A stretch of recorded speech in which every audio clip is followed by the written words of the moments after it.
नमस्कार, स्वागत है आप सभी का Marvel tutorial classes study for all. और आज हम लोग इंग्लिश प्रैक्टिस सेट 2 करेंगे इसमें। और इसमें जैसा कि मैंने आपको बताया है कि नाउन, प्रोनाउन और वर्ब जो है इसको हम लोग कंप्लीट करेंगे, जो कि एग्जाम के लिए बहुत ही इंपॉर्टेंट होगा। बिकॉज क्वेश्चन इस तरीके से कराया जाता है ताकि एग्जाम में ऐसे क्वेश्चन को किस तरीके से आप लोग उसको कर सकते हैं, किस तरीके से टाइम बचेगा, किस तरीके से आप सोचोगे वहाँ पे, तो वो सब तभी हो पाएगा जब आप प्रैक्टिस करोगे। और इतना ध्यान रखना कि अगर आपको सक्सेस होना है तो मेहनत के अलावा और आपके पास कोई ऑप्शन नहीं है। बिकॉज आप अगर कंपटीशन आप देखते हो तो मतलब कि 20 लाख इस तरीके के फॉर्म भरे जाते हैं। इवन आप रेलवे का देख रहे होंगे 2 करोड़ तक चला गया था अप्रॉक्स। और इसमें सीटें कितनी होती हैं, 9000, एसएससी में 2000, इस तरीके की सीट होती है। और ये सब तभी आप कर पाओगे जब आप बाकियों से कुछ अलग हो जाओगे। आपको कुछ अलग होना ही पड़ेगा। रोज आप लोग ये सोचना, थोड़ी देर के लिए सोचना ही सही, थोड़ी देर के लिए, कि जो आपने गोल सेट किया हुआ है क्या उसके लिए आप काम कर रहे हो। जो आप काम कर रहे हो क्या उससे आपको जो ये गोल जो है ये मिल जाएगा। अगर हाँ तो ठीक है, अगर ना है ना तो आप ये सोच लो कि आप कुछ नहीं कर रहे हो। आपको उस पर ध्यान देना पड़ेगा। डेली रोज सुबह उठते ही आपको यही प्लान करना है कि मुझे इस गोल के लिए क्या करना है। तो चलिए, मैं होप करूंगा कि आप ये चीज़ करोगे। रोज आपको ये करना है। सुबह उठ के आप ये दिन में देख लो कि भाई जो मेरा गोल है उसके लिए आज दिन में मुझे क्या क्या करना है। अगर ये चीज़ नहीं करोगे ना तो दिन भर आपको कुछ रियलाइज़ नहीं होगा, बस तैयारी करते रहोगे और दिन करता जाएगा। और जिसको जो एक्चुअल एग्ज़ाम निकालता है ना वो कहीं ना कहीं उसके सबकॉन्शियस माइंड में ये सारा रूटीन होता है। तो आप लोग इस चीज़ को कीजिएगा। चलिए स्टार्ट करते हैं आज की क्लास। आइए फर्स्ट क्वेश्चन देखते हैं। Meetings were held with unions to tackle indiscipline and with customers to understand its need। तो आपको मैंने कहा था कि जब भी एरर स्पॉट करना है तो एक एक वर्ड को आपको सेंस करना है। मीटिंग्स प्लूरल है, इसके साथ वर आया है, कोई दिक्कत नहीं है। हेल्ड विद यूनियंस, यूनियंस के साथ मीटिंग हुई है। टू टैकल इनडिसिप्लिन, इनडिसिप्लिन को टैकल करने के लिए। And with customers to understand its need. अब यहाँ पे ये देखो, ये कस्टमर्स है और कस्टमर्स के लिए प्लूरल कुछ आना चाहिए। यहाँ पे क्या है, इट्स यूज हो रखा है कस्टमर्स के लिए, जबकि क्या यूज होना चाहिए, देयर यूज होना चाहिए। ठीक है, तो यहाँ पे करेक्ट आंसर क्या हो जाएगा, डी ऑप्शन में जो है गलत है। टू अंडरस्टैंड इट्स नीड नहीं होगा, यहाँ पे देयर होगा। ठीक है, ये तो हमारा आंसर हो गया। इसमें एडिशनल मैं आपको ये बताना चाहूंगा कि जो इट है, ठीक है, इट क्या है, आपका सब्जेक्टिव है। इट सब्जेक्टिव है, ठीक है। इसका ऑब्जेक्टिव क्या हो जाएगा, ऑब्जेक्टिव भी हो जाएगा क्या, इट, ये बिल्कुल ध्यान रखना। और इसका पोजेसिव क्या होगा, बताओ। कोई पोजेसिव बोलेगा तो आपको ये आंसर देना है कि प्रोनाउन में इट का पोजेसिव नहीं होता है, लेकिन एडजेक्टिव में होता है। क्या हो जाएगा इसका, इट्स हो जाएगा। ठीक है, और ये सिंगुलर के लिए यूज होता है। जैसे आपको मतलब डॉग के केस में बताऊं, एक डॉग है, ठीक है, उसका रंग क्या है, काला है, तो क्या बोलोगे, its colour, its colour is black. इस तरीके से आप यूज करोगे। जो डॉग है उसका कलर क्या है, ब्लैक है, तो यहाँ पे इट्स क्या है, एक एडजेक्टिव है, कौन सा, पोजेसिव। सेकंड क्वेश्चन देखते हैं। These companies have been asked to furnish their financial details and information about its board members. तो अगेन यहाँ पे देखो ये इट्स यूज हो रखा है, जबकि यहाँ पे क्या यूज होना चाहिए, देयर यूज होना चाहिए। तो यहाँ पे करेक्ट हमारा क्या आंसर हो जाएगा, डी, इट्स बोर्ड मेंबर्स। तो यहाँ पे इट्स ना यूज होके क्या होगा, देयर बोर्ड मेंबर्स हो जाएगा। बिकॉज कंपनीज के लिए आया ना यहाँ पे, these companies have been asked to furnish their financial details and information about their board members, ना कि यहाँ पे इट्स यूज होगा। और यहाँ पे एक चीज और आप ध्यान रखना कि देयर जो है ये एडजेक्टिव है, और अगर इसी का हमें प्रोनाउन यूज करना होता है तो हम लोग क्या बोलते हैं, देयर्स। ठीक है, जैसे एक सेंटेंस आप देख लो इस तरीके से, दीज बुक्स आर देयर्स। इस तरीके से आप यूज करोगे इसको। थर्ड क्वेश्चन देखो। Despite the merger the airline has reported sizeable losses and is unable to pay their employees. Again देखो यहाँ पे देयर आ रखा है और यहाँ पे एयरलाइन क्या है, सिंगुलर है, तो ये क्या हो जाएगा, यहाँ पे इट्स एम्प्लॉइज हो जाएगा। आप ये ध्यान रखना कि इंग्लिश में जब हम पढ़ते हैं तो इंग्लिश में ही आपको फील करना है। ये कैसे आएगा? आपको न्यूज़पेपर पढ़ना है, ठीक है, न्यूज़पेपर पढ़ना है। आप मूवी देखो, मूवी अगर आपको देखना है दिन में एक बना लो कि हाँ ठीक है आधा एक घंटा मुझे देखना है। डॉक्यूमेंट्री देख लो, ठीक है, इंग्लिश में देखो और बिल्कुल उसको फील करना है। इंग्लिश क्या है? एक लैंग्वेज है, और लैंग्वेज को आप सुन के, पढ़ कर, देख कर, ये इसी से सीखते हो। हिंदी आपने बोलना बचपन से सीखा हुआ है। आपको हिंदी बोलने से पहले ये नहीं सिखाया गया था कि पहले आप लोग ये पढ़ लो। पहले आपने बोलना सीखा था, बिकॉज इन्वायरमेंट आपका हिंदी बोलने वाला था। तो इंग्लिश सीखना है तो आपको इन्वायरमेंट इंग्लिश वाला बनाना पड़ेगा, ठीक है। तो ये हमारा आंसर हो जाएगा। इसमें आंसर क्या हो जाएगा हमारा? सी हो जाएगा, साइजेबल लॉसेज एंड, नो सी नहीं होगा, यहाँ पे डी होगा।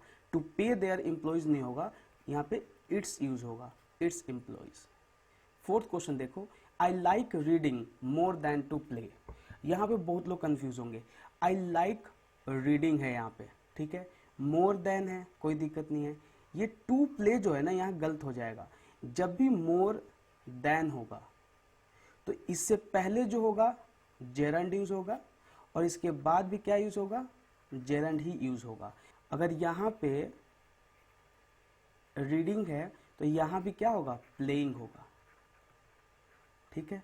अब इसमें एक और चीज आप देखो, प्रेफर का जब हम यूज करते हैं ना, प्रेफर का, ठीक है, तो प्रेफर में हम अपनी इच्छा बताते हैं। जैसे कि आप बोलोगे I prefer milk to juice.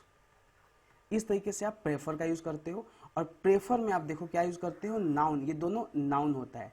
इसी में एक और है कि ये तो नाउन है, लेकिन अगर जेरंड का यूज करोगे तो क्या बोलोगे? I prefer dancing to singing. तो ये ध्यान रखना आप, वहां तो ये मोर देन था, लेकिन जब प्रेफर का सीन हो तो ये तो नाउन होगा, तो कोई दिक्कत नहीं है, मिल्क टू जूस, और ये हो जाएगा I prefer dancing to singing.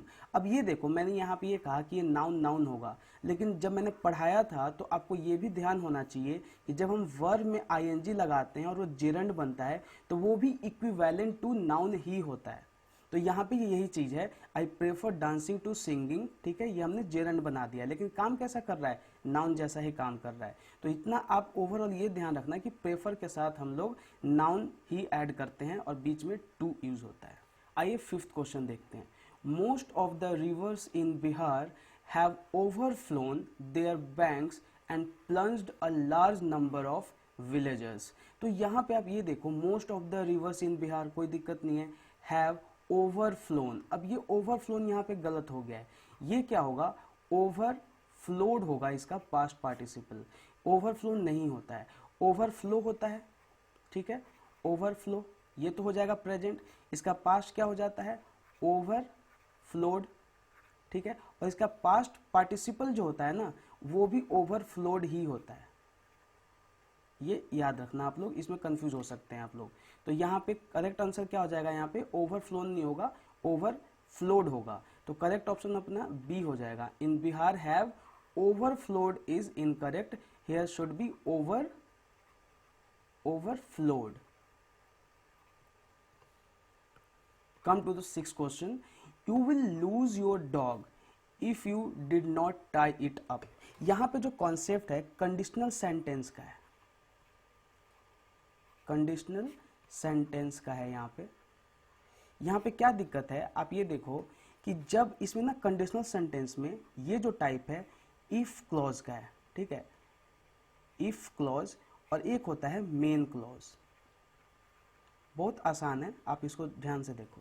If clause में जैसे यहाँ पे क्या है? If you did not tie it up. तो रूल ये है कि जो इफ क्लॉज वाला होता है ये सिंपल प्रेजेंट में होता है। मतलब if you do not tie it up, ठीक है, ये इफ वाला क्लॉज जो होता है सिंपल प्रेजेंट में होता है। और जो मेन क्लॉज है कि अगर आपने ये नहीं किया तो ये हो जाएगा, मतलब you will lose your dog, तो ये होता है सिंपल फ्यूचर में। तब ये क्या हो जाएगा? You will lose your dog.